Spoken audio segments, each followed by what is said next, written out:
Well, hello everyone. Welcome back to the Toxic Rewatch of Buffy the Vampire Slayer and Angel. I'm your host, Lord of Toxicity, joined by Tootie Boy, Northern English Bastard, and Critter Kingsford on this chilly Sunday morning. How is everybody this morning? I'm doing good. Weather's a little better than it was yesterday, but it's still shit. I hate the first 3 months of the year. Bring on summer. Yeah. Kansas, if it makes you feel better, Kansas weather is like my second ex-wife. It's fucking one day hot, one day super cold. It's all over the place. Just no rhyme or reason at all. So anyway, today we're talking about Where the Wild Things Are from Buffy and 5 by 5 by Angel. Some people would pretty much argue that 5 by 5 is this banger ass awesome episode, and they wouldn't be wrong to say that. While the companion episode of Buffy is one of the worst ones ever made. I do not get that distinction. Let's not bury the lead here.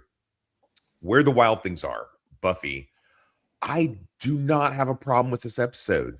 It's a haunted house episode, which I don't usually care for, but I think it's really well done. It's actually kind of creepy in a lot of ways.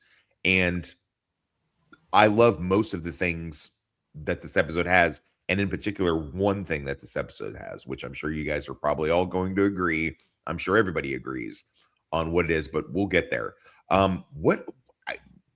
So a brief overview, the frat house that the initiative utilizes as their cover for their, where they stay at the college because they have to be a cover as college kids, which is actually quite clever.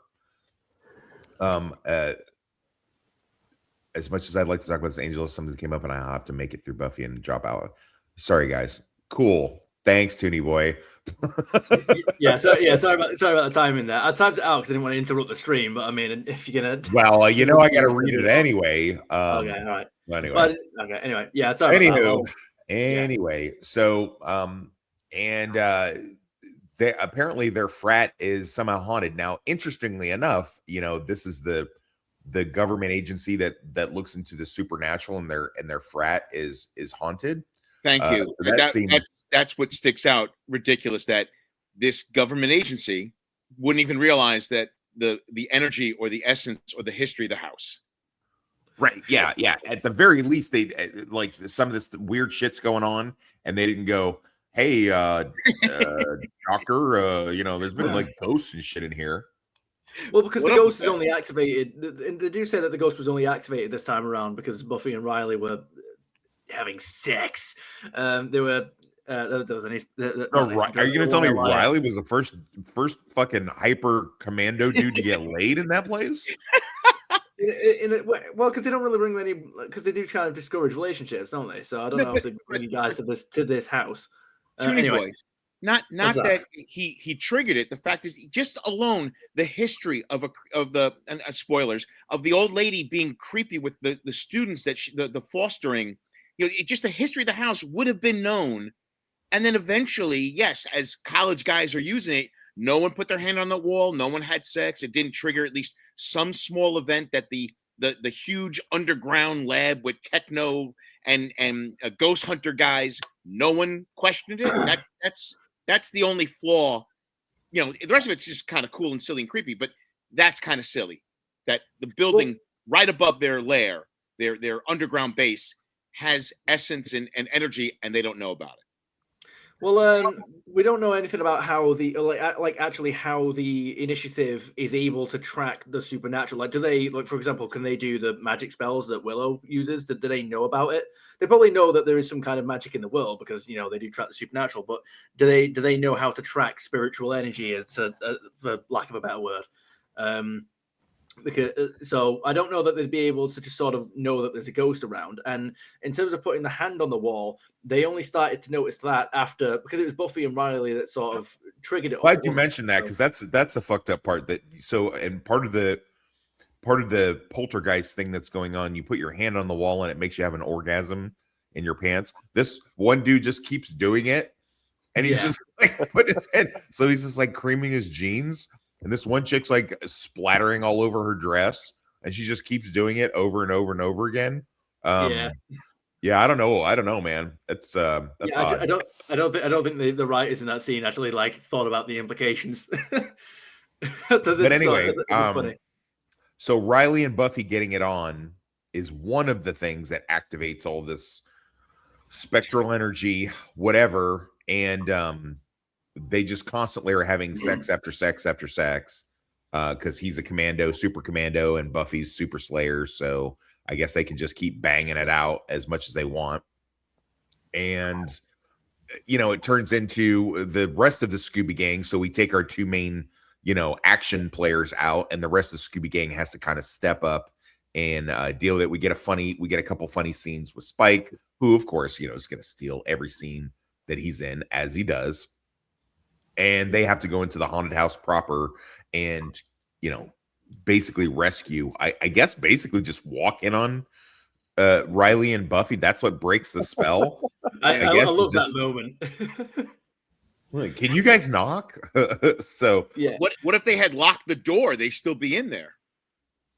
Yeah. Oh yeah. Imagine that. Like they get all the way through the traps, but they get stopped. But it's like they make it through all these like spectral traps, like the vines and being drowned underwater. But the thing that actually stops them there's is a deadbolt. The deadbolt won't let them in. The deadbolt ended the universe. Yeah.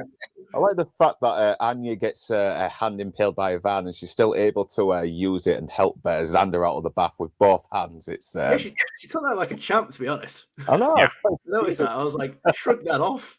Yeah, she's like, I've had worse. Yeah, but no, I like this episode. I'd like, I think it's certainly a one-off. It's certainly a candy episode. I enjoy it. I don't have any particular issue with it at all. I really don't get the hate for it. I don't know where that comes. Can we just take just real briefly, because I know Toonie Boy's got to leave. Can anyone give me a reason why people hate this episode so much? There's much worse episodes. I Robot You Jane from season 1 is like deplorable, and that doesn't get as much hate as this episode gets. Well, I don't know how many people actually talk about season 1, because I think that's like universally understood to just be the weak one. It had like a rocky start of the show. True. I don't know. But the what was I going to say a second ago? No, so I don't really know why this episode in particular would be. I mean, not off the top of my head, I don't know why this in particular would be like singled out as a really bad one. I didn't like notice much in particular wrong with it. I mean, sure that you could probably come up with a few issues, but I didn't. Most episodes have got a couple issues or another. This didn't seem like it stood out. Well, it's like this episode is hated so much, and there's like worse episodes in this very season.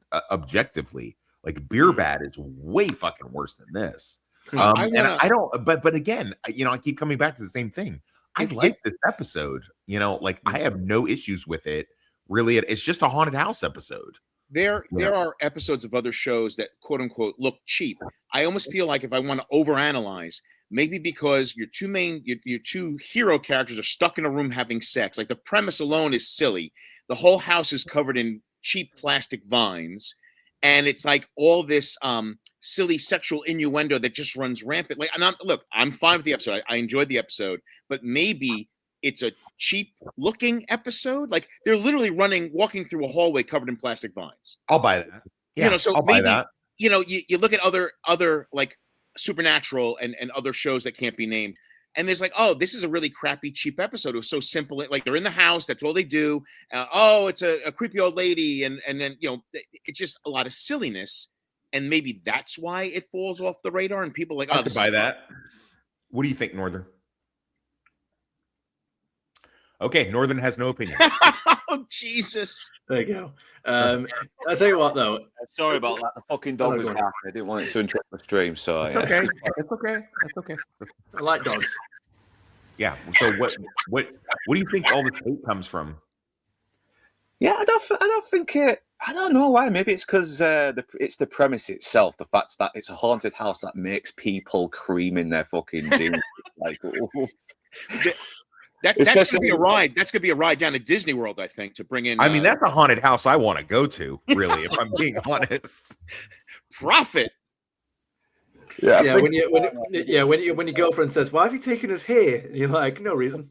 No reason, baby. No reason. It is Uh, the episode, yeah, so though. yeah, she gets horny, she shaves her head off, I mean, it is what it is. Yeah, the Sounds like a fun time. I actually want to point out that that woman, the one that is making all the moves on Xander in this episode, Yeah. not Anya, Right. does she look a little bit like Glory? Yeah, a little bit Yeah. there. I mean, Claire Kramer, who plays Glory, though, is fucking stunning. So I mean, this chick was like six-pack fuckable, whereas like Claire Kramer, who plays Glory, like I'd lick the bottom of her feet after she took a fucking 3-mile jog. So you mentioned feet, and I was like, I'm out. Sorry, go on, Northern. I interrupted you. Yeah, Tarantino would not disagree with what Wes has just stated there. Oh, good job doxing me. Anyway, so and I know that everybody's favorite part is the reveal that I love that they waited until the guy that plays Giles, Anthony Stewart Head, was already an accomplished singer with a couple albums out at this point, and they take this opportunity all the way into season 4, man. See, 4 years the show's been on, and they reveal that he can sing. And I just wonder, were they sitting around like trying to find an excuse, like how can we work this into the show sometimes? So of course the kids, with their 2 main characters, benched, so to speak, they go to get Daddy Giles, and of course Daddy Giles is I guess he's at the coffee stand, which is like, he's just hanging out there. It's adult karaoke night or some shit. He's just like, I think I'll bring my guitar out there and sing a little song for some of the middle-aged ladies out here tonight. He's fucking, of all the shit that he can fucking sing, he's doing acoustic Behind Blue Eyes. Fucking so awesome, man. Let's take a look at it real quick. He isn't there. He was going to the espresso pump. Right. He told us not to come. He needed some grown-up time. There you. No one knows what it's like to be the bad man, to be the sad man. Behind Blue Eyes. and then Spike walks up, grabs a guitar, and smashes it against the wall and goes, "Sorry." Yeah. I love that. I love Tara not knowing. Does he do this a lot? And then Anya and fucking Willow are just sitting there fucking just creaming their jeans. They don't need a haunted house. They just Daddy Giles and his soothing vocals. I love that he sees the kids, but he keeps going anyway. He's like, fuck. He's like, I started this song. I'm finishing it by gum. The slight qualm in his face. Now I as he remember noticed why I them. used to have such a crush on him. His vengeance, Well, he is pretty good. that's never. Oh God, this is hands down got to be one of the greatest moments in Buffy the Vampire Slayers, is the reveal that Giles is a fucking amazing rock and roll singer. It's so good. I think it gives you on a rewatch of the Band Candy episode where he was like, I've got to get my band together finally. It's like, okay, I can see that. Imagine him and Ethan fucking rocking out together. Oh man, so good. I wanted to kill him. It's so good. And then of course later it's like every chance they get to have Giles sing, they fucking do it. It's like, we're gonna have you do it 2 more times just in this season alone. I really like this episode. I don't think it gets enough credit. I think it's placed perfectly in the series or in this season of the series, and I just really fucking enjoy the fuck out of it. My favorite line, there's so many good ones, but I like how when after Giles reads the old lady the riot act, you might have brought out some horrible people who've grown up and blah blah blah, and he's like giving her like all the different, this spectral energy may still be harming people still. And then Xander does the whole those who smelt it dealt it, lady. I just said what he said, except faster. Yeah, he goes. The lady goes, I still smell the scent of sin on you. And he goes, yeah, well, she who smelt it dealt it, lady. That's the one. What he said, only faster. That's the best bit. Xander gets some really, really cool lines in this. Toonie Boy, thoughts on the episode and what's your favorite quote? Oh, it's hard to pick, but the best part is that people can't steal my quotes because there is enough from Xander alone to go around all of us. Yeah, so, that's fair. Yeah, so I mean, I won't say it's like the best episode or anything like that. I didn't find anything egregiously wrong with it. There's a couple of errors. If actually there is one that I've just noticed. Most of the hauntings have like some kind of connection to the abuse that the children went through, but what about the vines? Like so I took it as this. It's I don't know if anyone has read Dean Koontz. It's very Dean Koontz-esque. So in my mind, it's like there was probably some vine trestles, and that you see them a bit on the outside of some of the structures in the buildings, especially in season 4. And I took it as like that's just a manifestation, something that the house is using to defend itself from losing its power source. So it's just taking a physical manifestation, using spectral energy to turn the vines into something like a self-protection device. That's how I took it. Yeah, there's a lot. There were elements of that in both Poltergeist and Burnt Offerings, where the house uses either siding or the pool with the bodies or vines. Right. Both movies did the same thing. I haven't seen Burnt Siding, but I the Poltergeist reference I definitely understand. Yeah. My favorite quote, I was just in the middle of, oh God, which one do I pick? It's a Xander one. Okay, so Tara's, so it's during the scene where Giles is singing in the coffee shop or wherever it is. And then Tara says, does he do this often?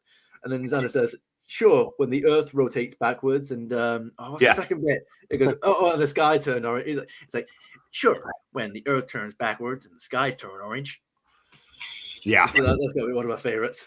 He's got a good comedic delivery, hasn't he? I mean, he can just do this rapid fire one-liners with this perfect sort of like delivery. It's and he just get more time as well, doesn't he? This time, especially,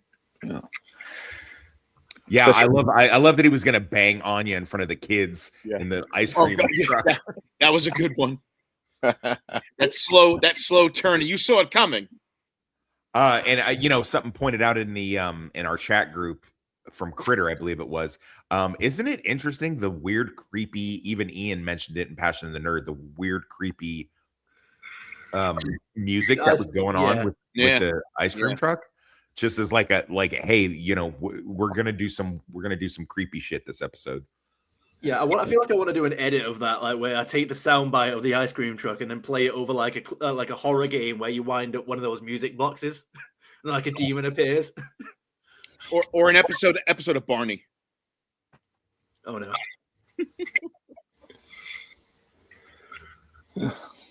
Northern. Okay, so this episode, well, it's not a favourite, but the idea is pretty fucking funny. Xander and Anya are adorable for how weird and horny they are, and it's good to sort of see Xander get a bit more screen time here because, like Giles, he's kind of pushed to the side in this season, and we do get to see Giles sort of take charge a little bit more, and even though James Masters doesn't really do anything, he's still always funny. I mean, him trying to mug Anya is... yeah, it's comedy gold from James Masters as well. But yeah, the part where he sings is probably the best part in the whole episode. I think that's what almost raises this episode from being another filler, in my opinion. And I do love Buffy's reaction as well. Oh my God, that happened? That's so creepy. He was singing? Yeah, that's good. But my favourite part of Scorpy from Spike, where it's looking like he's going to go in there and save Buffy, but then he just says this great line, I know I'm not the first choice for heroics, and Buffy's tried to kill me more than once, and I don't fancy a single one of you all. But actually, that all sounds pretty convincing. Yeah, I'm gonna fuck off. He's like gone from the episode. I love it. Is that your quote? That's my quote. Yeah, I was going to do the Xander's. Why do people come to these parties? Because they ain't the snacks. But that was my second quote as well, in case someone already used the spike one before me. Yeah, there's a lot of good. There's a lot of good. I also like. I also. Well, you know what? I'm not going to say it because Critter hasn't said his, and I don't want to steal it. Critter, go ahead. Mine is from the very, very beginning. You get for God's sakes, you get fangs. I'll get horny.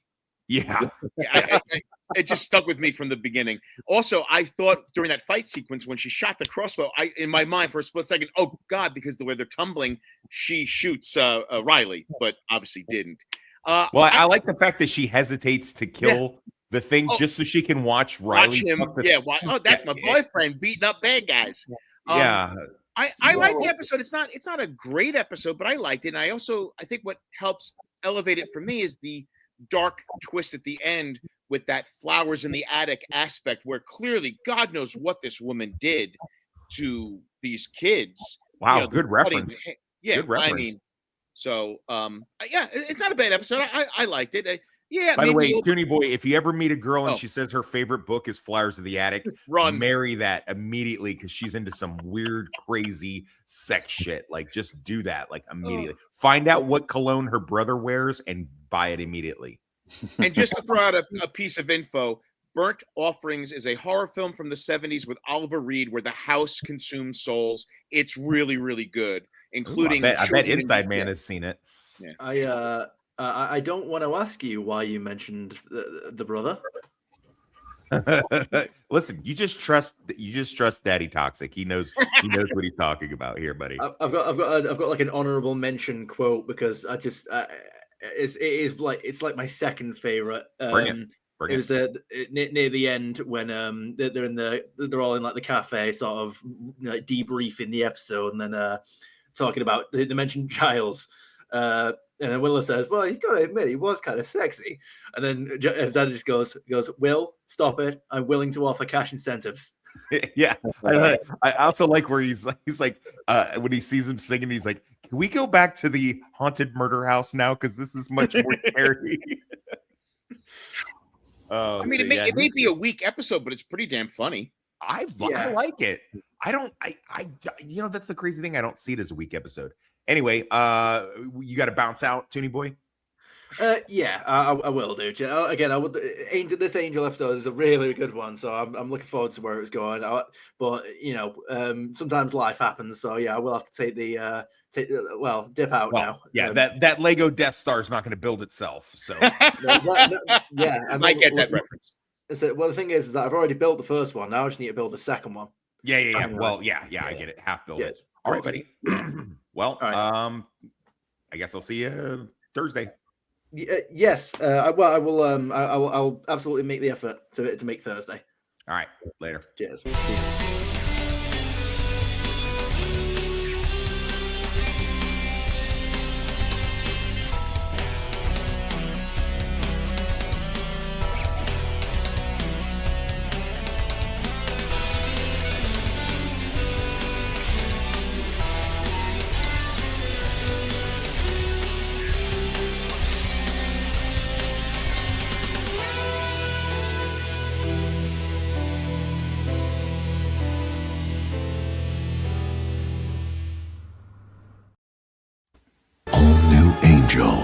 He reaches out for lost souls.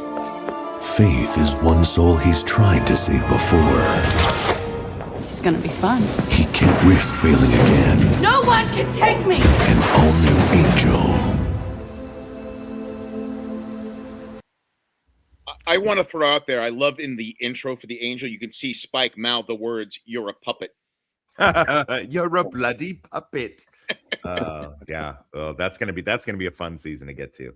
So this is the third part of the 4-part Faith crossover into Buffy and Angel as she's returned.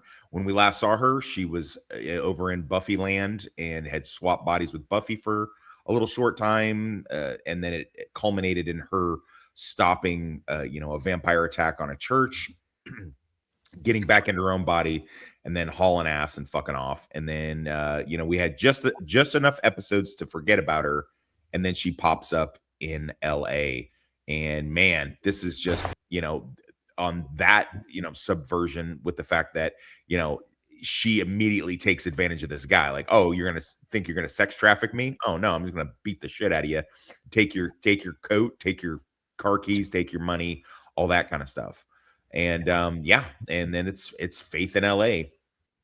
Angel does a case where he has to save a gang member. The gang member gives up some information, which in some way hurts Wolfram and Hart, and then that just kind of points Wolfram and Hart, reminds us that they are the big bad, not only of the season but of the series of Angel. And Lindsay and crew decide they're gonna recruit Faith to take Angel. Evil energy and that they deal with every day knows enough not to fuck around with the machinations of the lawyers, but because Faith is such a fucking wild card, she just does whatever the fuck she wants all the time. It's exactly within her character, like 100%. So Angel decides that if she's coming after me, it's a personal vendetta, and I don't want Wesley and Cordy to get hurt. Unfortunately, one of the unintended consequences, he falls for something that as a villain he himself used to do, which is weird because you would think Angel would be a little smarter than that. So he sends Cordy and Wesley to go lay low somewhere, sending them off by themselves. And of course, Faith's waiting for them, which is when Angel was a villain, that's something he would have done. So it's just weird to me that he kind of fell for his own tactic there. As far as that goes, there's elements of, like, I guess you could say mostly superhero, where he's got to be careful because he's got friends. Like, once they have his identity or once they know where he lives, bad guys will try to hurt his girlfriend, best friend, mother. But it speaks to me. So it's like that the gypsy curse that he has. I don't want to go off on a tangent, but it just seems another dumb, mechanic of the gypsy curse. Like, so the gypsy curse, he has to remember all the evil things he did while he was evil Angelus, but he doesn't get to remember any of the stuff that would be helpful to him. Like, he doesn't go, like, okay, so like, I'm just, I'll bring it back to me for a second. So there's things that I have done a little bit left of legal tactics, so to speak, that I have done in my vast career. So when I'm dealing with criminals in my regular, I know exactly what it is that they're doing and why they're doing it. So I'm able to, take a sidestep and outmaneuver them, because I remember, like, well, this is what, and I've always loved that line in storytelling when you'll have a protagonist and maybe they're, an anti-hero or something like that. And they'll say something like, well, like Predators, for example, where he's like, they're going to flush us out and then they're going to wait and then see what we do. Let us expend some ammo and then they're going to attack.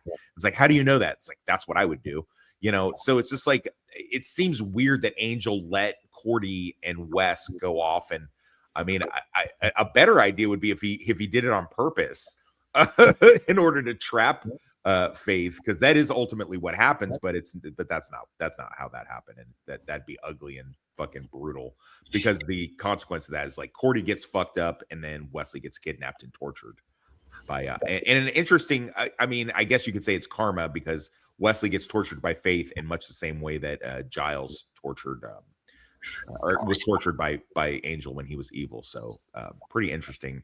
But yeah, that's what happens. We get a great scene from Wesley, where he's getting fucked with, and yeah, well, I'm not going to say it because it's actually my favorite line from the episode. But Faith is just going hard on. You look at how much of a butt kicking he gets over the last few episodes. He's going to toughen up eventually and be better. And again, you have another watershed moment for Angel happening in an alley. Angel turned into a vampire in an alley, Angel's son born in an alley, this thing with Faith happening in an alley. And of course, those reading far ahead know where the series ends in an alley. So pretty cool. I like it. I don't know if they thought that far ahead, but well done. Good job bringing it around. I just love the shit out of this episode. Yeah, it's fucking emotional ending though. It really is though. She just gives it her all. She just opens up. She does. She has no fucks to give when giving this performance. She just She just allows herself to be vulnerable. And you think about us having good days and bad days, or a rough week, or dealing with a loss. When granted, it's a fictional character, but you look at the ups and downs of this girl, all she's been through, the manipulation, the betrayals, the trying to be evil, trying to be good, and like that's a bit of a roller coaster for this character, and they're clearly been used well from both shows as she developed forward. Yeah. My favorite quote from this, by the way, just to end the argument, because I always see this, it's so weird to me that so very few people get the 5x5. So 5x5 is a special military term coined back all the way back in Aliens 1986, where Corporal Farrow, who's flying the dropship, says, after they get through the turbulence and she homes in on the beacon, she says, "We're in the pipes, 5x5," meaning 5x5. Everything's good from top to bottom. That's what 5x5 means. So many people don't fucking know that or get that reference. And it's what made me love Faith right away, because it's one of the first things that she says in the Buffy universe. I'm 5x5. I'm like, oh, cool, aliens reference. So, and then of course that's the title of this episode, because supposedly everything's good from top to bottom, 5x5, but when in fact they really are not. A good subversion. Favorite quote being, of course, when Wesley's being tortured and she's like, you know what? I think I need to kick this up a notch. I want to hear you scream. And he's like, "You never will."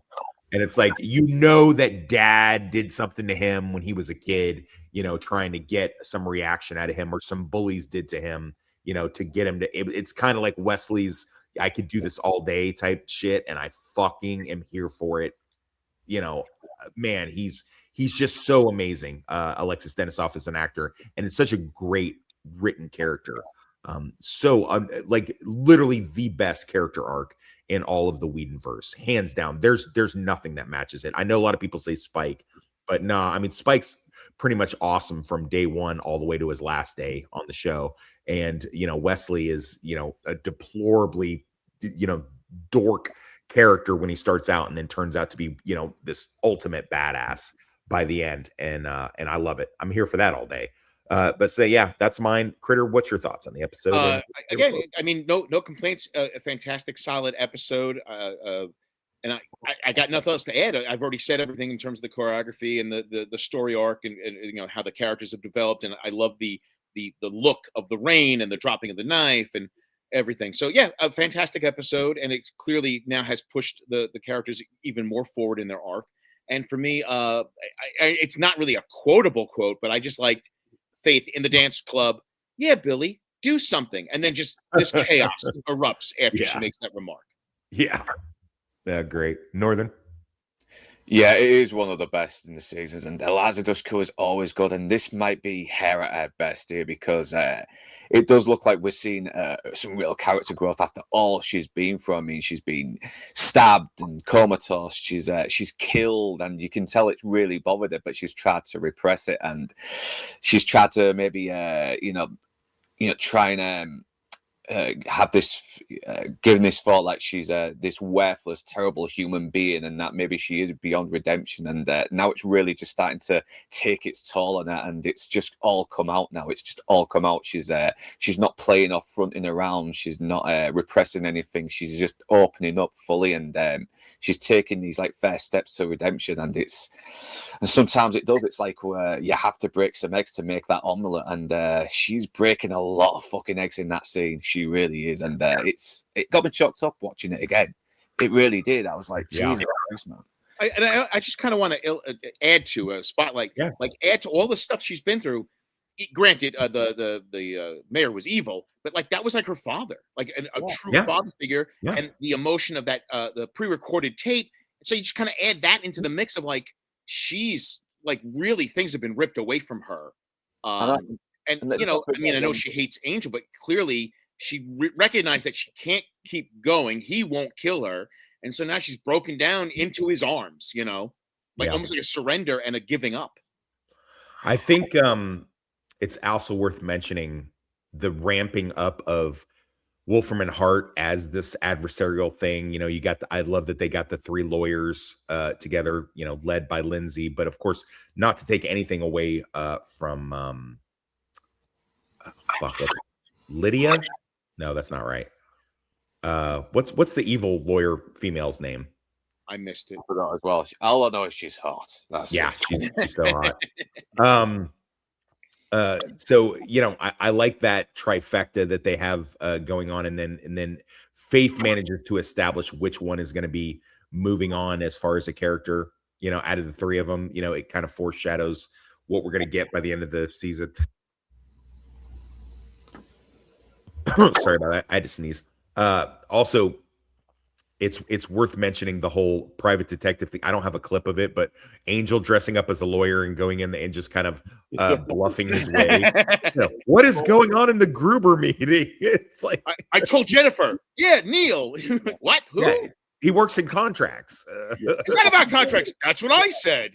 Yeah. And I really like the, you know, hey, this whole thing is being digitally recorded, and you know, we spent a bunch of money on vampire detectors and deterrents, and then the security guard comes in and Angel just knocks him out like in one punch. He's like, kind of wasted your money if you ask me. He does get a good line as well, saying we deal with a specific kind of clientele. And it's like, well, I've killed a bunch of people. I think I'm more. Yeah, I think I've killed enough people to qualify. Yeah, and then the veiled threat of it's like, yeah, last time I saw you in here, didn't you throw one of our clients through window? He goes, yeah, it was a window about just that size right there. like Pussy, I could throw you out that window too. Oh man, him and Lindsay's back and forth is fucking great, man. It's one of the things that I'm glad they kept coming back to, but it does make me sad for, you know, I really thought they were going to maneuver away for Faith to come back for the final season of Angel. I really thought that was going to happen, and I think it was a huge missed opportunity because I think she does very, very well on this show.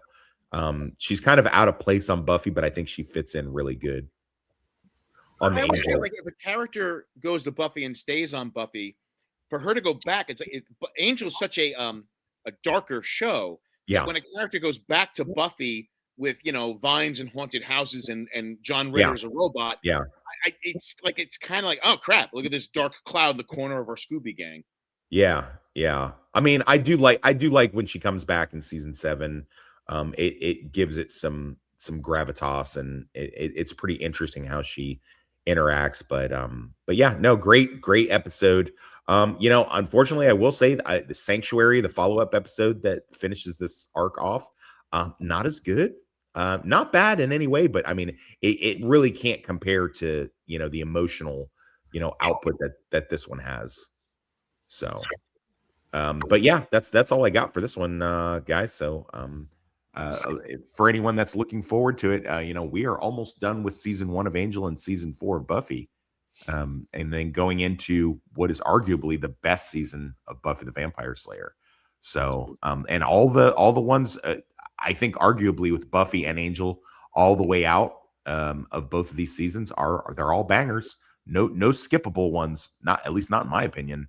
Anyway, and I don't think that's I don't think that's an over exaggerated opinion, but anyway, here's a little bit more Faith doing 5x5 as we just got done talking about 5x5.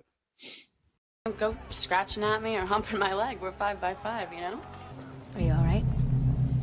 5x5. How are you? 5x5. You got a problem? I'm 5x5 here. 5x5. 5x5. 5x5. 5 what by 5 what? See, that's the thing. No one knows. 5x5, boss.